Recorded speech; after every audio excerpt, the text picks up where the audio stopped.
আজকের ভিডিওতে এই রিজনিংয়ের এই কোশ্চেনগুলো, এই একটা কোশ্চেন, এই একটা কোশ্চেন, তো এই দুটো আজকে সমাধান করব। এইগুলো বিভিন্ন পরীক্ষায় আসে। তো এখানে দেখা দেওয়া আছে 6, 8, 9, এখানে 39, এখানে 7, 4, 3, এখানে 17, আর এখানে 6, 26, 6, এই ঘরটা গ্যাপ দেওয়া আছে। তো এটা কত হবে? অপশান দেখো দেওয়া আছে এখানে 12, 4, 47, 34 আর 8। তাহলে এই ফাঁকা ঘরটাতে কত হবে? এই দুটোতে কোনো একটা লজিকে অ্যান্সারটা দেওয়া আছে। এই মাঝের ঘরটা, এখানে মাঝের ঘরটা সব কমপ্লিট করা আছে, কিন্তু এখানে মাঝের ঘরটা কমপ্লিট করা নাই। এই দুটো যে লজিকে হয়েছে এটাও সেই লজিকেই হবে। আর এখানে দেখো দেওয়া আছে 1, 2, 6, 42, এইখানের ঘরটাতে কি হবে? এখানে অপশান দেওয়া আছে 2116, 88, 1806 আর 1742। এই ঘরটাতে কি হবে এখান থেকে বোঝাতে হবে। তাহলে দেখো এইটা যদি এরকমভাবে চিন্তা করি, 6, 9 আর 8 যদি যোগ করে দিই, 6 আর 9 15, 15 আর এখানে 8 যোগ করলে 23, 23 আর এখানে আছে 39, তাহলে 39 আছে। আর এখানে এগুলো যোগ করে 6 আর 9 15 আর 23 হলো। তাহলে ডিফারেন্স কত? 3 আর 6 9, 2 আর 1 3, 16 হলো।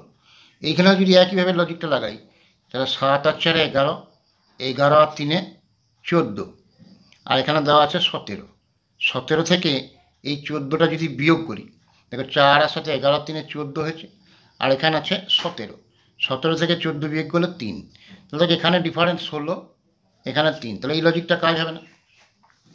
এবার দেখো মূল ব্যাপারটা কি, যে প্রত্যেকটা সংখ্যার থেকে এই সংখ্যাটা বড় আছে।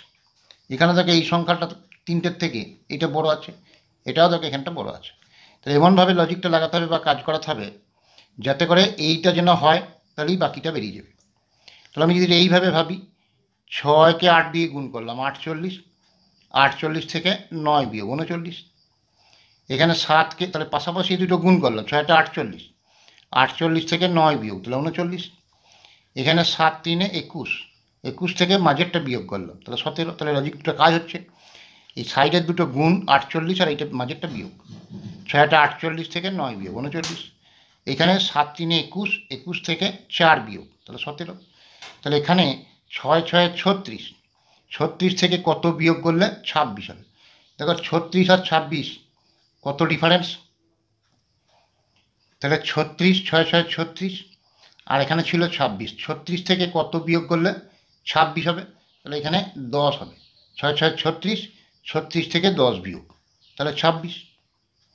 এখানে প্রথম অপশানটা ভুল দেওয়া ছিল, তাহলে এই দুটো গুণ আর মাঝেরটা বিয়োগ, 6 6 36, এটা বিয়োগ করলে 10 যদি বিয়োগ করি তাহলে 26।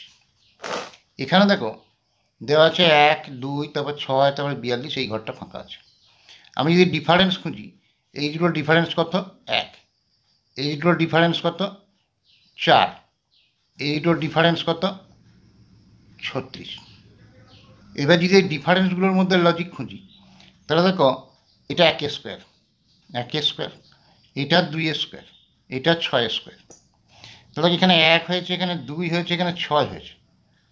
তাহলে দেখো এই সংখ্যাগুলো প্রথমে 1 তারপরে 2 পরপর, তারপরে কিন্তু অনেকটা গ্যাপ হয়ে গেছে, 3 4 5 বাদ গেছে, এটা গ্যাপ হয়েছে, তাহলে এই লজিকটা কাজ হবে না।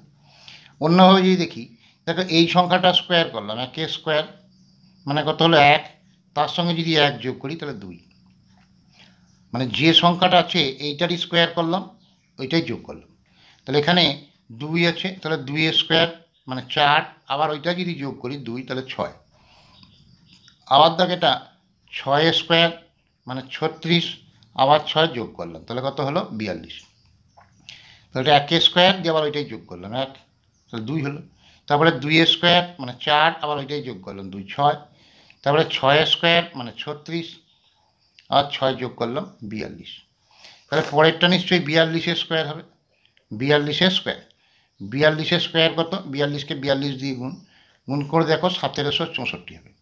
এর সঙ্গে যদি 42 যোগ করে দিই, তাহলে 2 আর 4 6, 4 আর 6 10 0 1, 1 আর 7 8, 1 1 1806, অপশান আছে, তাহলে 1806, তাহলে এটা 1 স্কোয়ার দিয়ে ওইটাই যোগ, এটা 2 স্কোয়ার 4, ওইটাই যোগ, আবার 6 স্কোয়ার 36, আবার 6 যোগ 42, তাহলে 42 স্কোয়ার, তাহলে 1764, আর 42 যোগ করলাম, তাহলে 1806, তাহলে এই অপশানটা উত্তর হবে। তো আশা করি বুঝতে পেরেছ। তো এরপরে আরও অনেক ভিডিও দেবো রিজনিংয়ের, তোমাদের অনেকের উপকারে লাগবে।